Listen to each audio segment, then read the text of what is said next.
Hey, what's going on, everyone? Greg here, and I'm going to tackle life's biggest question. Why are we here? What's the point of all this? Okay, well, maybe not that question, but I do want to tackle the issue of the base model M2 MacBook Air and decide if it's worth it, because while there's a lot to love about this laptop, there's also a lot of pain points that could have you wishing you just paid a little bit more. What's with the hair? Need some gel in it. Gel man! I got a gel guy. Do you have a gel? You have a gel guy, right? Everyone's got a gel guy. First of all, let's cover the design. Now, I said from the start that I wanted Apple to get back into making super slim, futuristic, and modern laptop designs once again, and I feel like the MacBook Air is a solid half step towards what I'm looking for. As soon as I held this in my hands, I was struck with just how thin this device looked, especially when I put it next to my 14-inch MacBook Pro. The M2 MacBook Air is one of Apple's thinnest laptops yet, and it somehow makes the Pro look bulky in comparison, and the M2 Air just screams sleek. But the Air is stripped down quite a bit compared to the Pro. It lacks the port options like HDMI and the SD card slot. However, the M2 Air restores the beloved MagSafe charging port, which even comes with a color matching MagSafe cable. And it is a nice addition to the Air. It frees up the other two Thunderbolt ports for connecting accessories, which is going to be very helpful. Although I do feel like it is a half step, because the ultimate portable MacBook is this, the 12-inch MacBook, and while this new 13-inch MacBook Air is really nice and thin and pretty light, it's still not the ultimate portable option that this 12-inch MacBook was. This is still smaller overall, and this still weighs just 2 pounds, while this weighs 2.7 pounds. So I like the design of this Air. It is very portable, don't get me wrong. I love how thin it is, but man, this thing was just the ultimate in portability. I still can't get over how light this thing is in my hands. This thing is just crazy. It's really a shame they discontinued it. And there's other design traits that I feel like Apple kind of left out with this MacBook Air because it didn't receive the same love that the M1 iMac redesign got. So it did not get a whole bunch of new colors. However, Apple did introduce 2 new color options to the Air this year, with a new Starlight color, which kind of looks like champagne goldish, and this new midnight color. I may still be in the honeymoon period with this new color choice, but I am really loving how this dark MacBook looks. It has a much darker color than the traditional space gray color, which kind of always just looked like dirty silver to me. But the color on the midnight MacBook Air in outdoor or well-lit areas has a very dark navy blue color, but in dimmer light situations, it kind of looks like a ultra sleek black color. It's very stealth, and it doesn't immediately scream MacBook, which is kind of cool. The one negative thing I'd say about this color is that it is a fingerprint magnet, but the excessive fingerprints haven't really bothered me too much yet, except when I have to clean it when I'm doing B-roll for the videos. Ah, yes, the bane of every YouTuber, cleaning devices before you shoot them. Yeah, it takes a lot of manpower. It's way more taxing than you think. But anyway, let me know in the comments below. Do you think the new midnight color is a good color choice? Are you going to pick it, or are you going to go with another color option? Other parts about the design are great too, with Apple extending the display of the M2 Air to 13.6 inches, giving a little bump in screen real estate, while overall still keeping this laptop form factor very portable at 2.7 pounds. And again, the laptop is super thin, so packing it into your bag or bringing it with you anywhere at a moment's notice, you're gonna love taking this thing with you. I've only had it for just a short period of time, but like every time I look at it, I just wanna pick it up.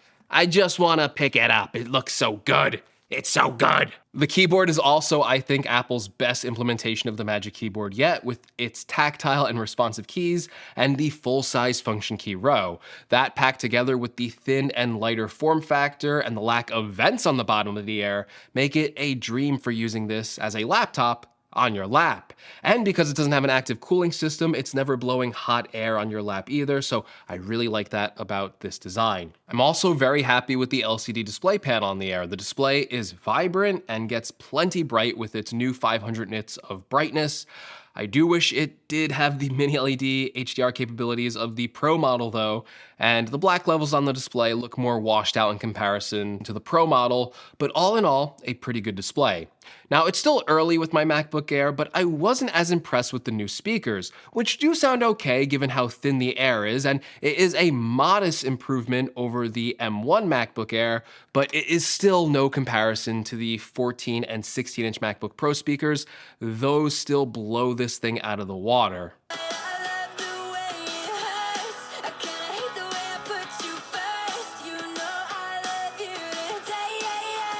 The 1080p webcam, though, is a nice improvement over the M1 Airs, and the microphones are also great at recording crystal clear voice for video calls. Here's a test I did with the webcam and the microphone right now, so enjoy.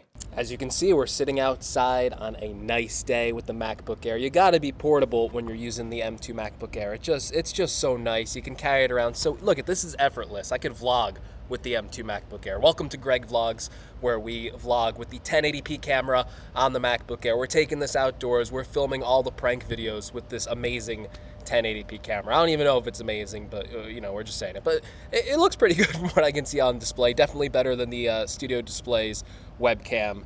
And hopefully the microphones sound good as well, because we are recording this outside. This is really light. Like I could just sit back, relax, and do like a video call holding it like this. I'm holding it with one hand, which is kind of crazy. So really nice, very thin and light, and webcam looks decent. Of course, one of the main upgrades besides the new design comes down to the brand new M2 chip. The base model has an M2 chip with 8 CPU cores and 8 GPU cores. If you want a more in-depth video on full benchmarks, I will leave that here, but overall, this chip performs very well in single-core performance and in multi-core performance. Opening apps is super fast, video export times are speedy, although not a major improvement over the M1 chip, and sometimes even slower unless you're dealing with ProRes footage. But overall, the M2 chip performs very well in single-core and multi-core performance, although it can thermal throttle quite a bit with multi-core performance for prolonged tasks. For a laptop this thin and this light, it is pretty impressive though. I'll remind people again where we were before the M1 chip. Ultra portable laptops were just not capable of this type of performance, and it's still amazing just how performative these chips are in these very thin bodies. More importantly, efficiency remains excellent for most of the tasks you do on the M2 Air. I've been using this all day for web browsing, using multiple tabs, watching video, listening to music, and typing up notes on the MacBook Air. And even without the fan, this thing has not been heating up at all. It hasn't even gotten warm to the touch. It might be a little bit early for me to rate battery life yet. I was doing some testing all day. I think I tested it for around like 5 hours, and the battery was probably around like 65%. But while I was kind of paying attention to the battery, I used it for about an hour, and I had the screen brightness turned all the way up to 100%, and my battery dropped only 5% in that hour I was using it. So 100% to 95%. So this laptop should last pretty long. It seems very similar to the M1 MacBook Air battery life. Hardware-wise, this M2 MacBook Air is about almost everything you could ask for. It feels and looks premium, and it's packed with hardware improvements over the previous M1 MacBook Air. However, we are talking about the base model of this device, and while I love almost everything about it, there are some weak points which mar an almost perfect device. And that is the biggest controversy of this new MacBook Air: the 256 gigabytes of storage with the slower disk speed. Now, I don't want to rehash and re-explain this controversy over and over again, but basically all you need to know is only the base 256 gigabyte model of the MacBook Air has slower read and write speeds than any of the other models, and it's about half the speed of all the other models, and it's even slower than the 256 gigabyte base model M1 MacBook Air. Because the 8 gigabyte model already has pretty low memory, this can cause a little performance hit if you are constantly writing and swapping memory to the SSD. Now, will most people notice this? I don't know. I guess it really depends on your workflow, and it's something that's kind of hard to convey as a reviewer when I myself am probably someone who is going to push this laptop a little harder than your average user. But keeping the average user in mind, I will say that when I was using this for basic tasks, web browsing with 8 tabs open, listening to music, messaging friends, typing up notes, and watching videos, I didn't really notice any slowdowns when using it in that way. I did, however, notice the usual slowdowns when editing video on this machine. That's where memory swap had the biggest impact. And I had a few spinning beach balls when editing 4K video in Final Cut Pro, and namely this video, which I'm going to be editing after this. I'm sure my opinion will stay the same. If it changes, I'll let you know. Hey, I said I would insert something if I had some more insight into this, and forgive the messy hair. It's been a long night trying to get this video out. So, I don't want to discount that the disk speed is slower. I still want to note that in this kind of review. But what I will say is that when editing video in Final Cut Pro, this whole video that you're watching now, the performance hit it's very similar to the M1 machine. With 8 gigabytes memory there was a lot of swapping memory, and that did impact performance in Final Cut Pro. You'd get a few beach balls if you went past the 8 gigabytes of memory and you had to wait for it to swap to the SSD. It's hard to know. I'd really have to have like the M1 and the M2 side by side editing at the same time. It's much easier to throw a benchmark up there and show you the speed differences, but perceived like editing, like if it was actually a problem, it caused me about the same hassle as the previous M1 machines with the faster disk speed. So will you notice a performance hit? Maybe. I certainly didn't seem to notice a huge performance hit when doing editing in Final Cut, which I feel like is going above and beyond maybe what this computer is even targeted for. But I will say overall the experience was still pretty good for just 8 gigabytes of memory. So I do want to give credit to the M2 MacBook Air here. And I'll also say I've been editing the video in Final Cut for hours, and the bottom of this laptop has not even gotten warm to the touch. So the increased heat that the M2 chip outputs in these benchmarks might not actually translate over into real world workflows. But yeah, gonna throw it back to the actual video now. But long story short, is the base model M2 going to be a dream thin Pro machine? No, not the base model. I think the slower disk speed and the low 8 gigabytes of memory are going to apply enough pressure to where a true Pro user has much better options out there with either a higher spec version of the M2 Air or, quite frankly, Apple's Pro laptops. But on the other hand, is the M2 Air a slouch? No, it's still really performative and punches way above its weight class and delivers performance that can handle demanding tasks even on the base model. However, the real unfortunate part of all of this is the price increase. This M2 Air is $1,199. It's a 20% price increase over the older M1 MacBook Air, and that's a lot of money to spend on a laptop, where the older M1 Air was at $1,000. And that is a lot of money to spend on a laptop, whereas the older M1 Air was always an amazing value at its $1,000 price point.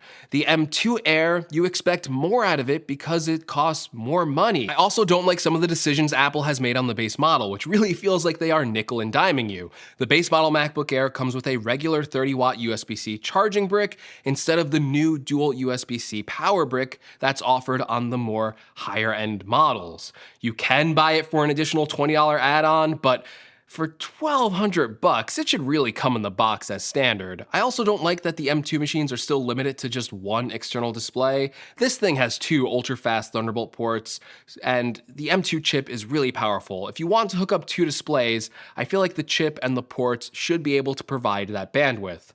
Still, with that being said, do I think the base model, even with its flaws, is still worth it?